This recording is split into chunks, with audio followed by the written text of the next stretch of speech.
Well, the ANC and DA's game of chicken will only hurt the people of the country. That's according to Good Governance Africa's Dr. Ross Harvey, who says brinkmanship is dangerous. Harvey says the parties should take preemptive steps to resolve impasses before they escalate.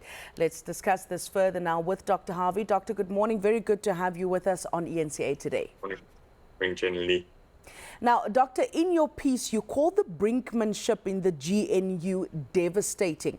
What specific risks does this political uncertainty pose to South Africa's economic recovery? Because that's a big part of the game here. Yeah, absolutely. So you'll have seen the scenarios from the Reserve Bank. Our economic situation is not looking fantastic. We are at stagflation risk, and that's partly because of what's going on geopolitically, but that is exacerbated by what's going on domestically. So the timing couldn't have been worse, as it were, and hence my point that in a grand coalition, when it comes to negotiating fundamental issues like budgets and economic and foreign policy, then you really should have a set of criteria by which you agree to disagree on minor matters, and then how you agree, because you really do have to agree on major matters. Otherwise, you run the risk of brinkmanship being played, and one understands completely why the DA went in this direction.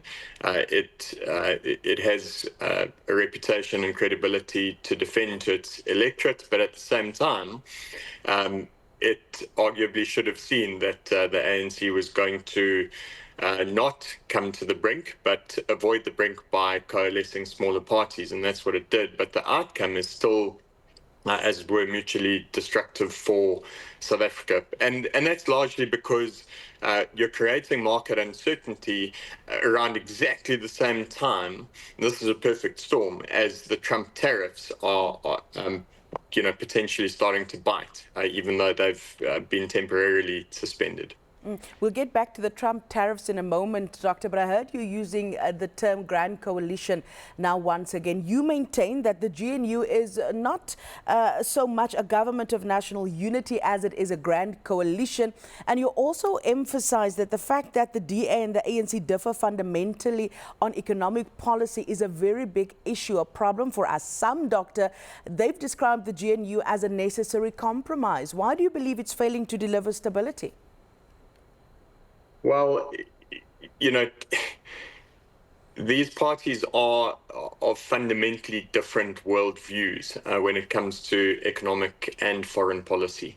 And those were things that were always going to pose a risk. And of course, it's easy in hindsight. Us analysts, we have this armchair benefit, if you like, of retrospectively assessing what's gone on.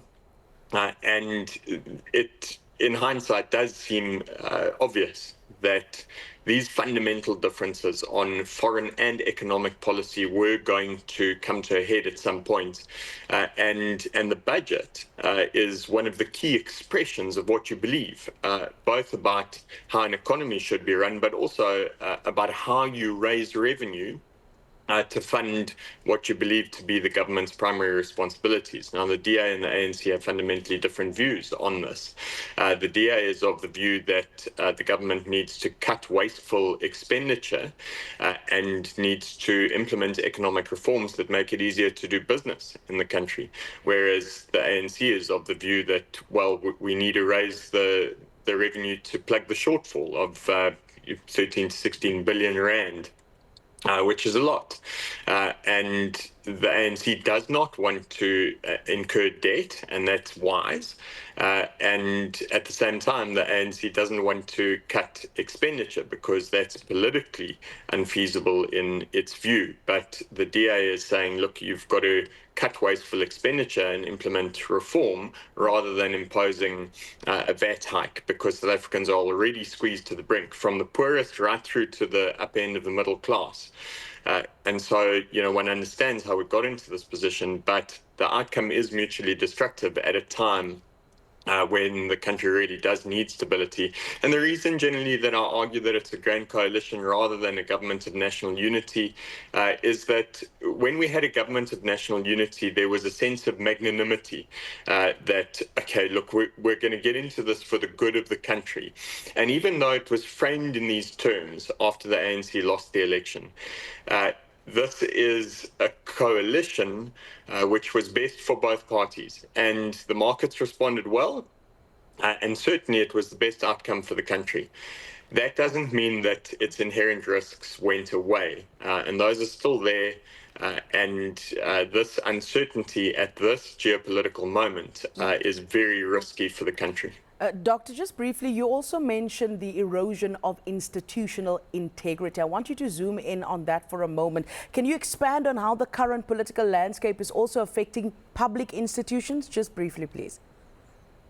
Yeah, for sure, Jenny. So you just consider the legacy impact of our institutional decay under state capture. That hasn't really gone away. And one of the primary points, if you like, of a grand coalition would have been to urgently address institutional decay. You just look at one example, the National Prosecuting Authority. We still haven't had any high-profile prosecutions, which really would have gone a long way to getting us removed from the Financial Action Task Force's grey list, which also makes it difficult to do business and is further hampering our economic ability to progress. So that's the kind of institutional decay that hasn't yet been addressed and really needs to be addressed as a matter of urgency. Doctor, let's finally then talk about those Trump tariffs again. Even though it's been paused now, you were saying that the tariff imposition, it signals the likely end of our inclusion in the African Growth and Opportunity Act, AGOA. Given the current political climate in the GNU in South Africa, how important is it that we fix the governance on a domestic level so that they are able to represent us and deal with the kind of international issues that is rising? Yeah, generally that's well put. It couldn't be more important to sort out our domestic grievances and differences so that we can present a united front when it comes to foreign policy. And I mean specifically foreign policy around economic implications. And that really does mean that we need to signal to the US that we are not flip-flopping in terms of our foreign policy.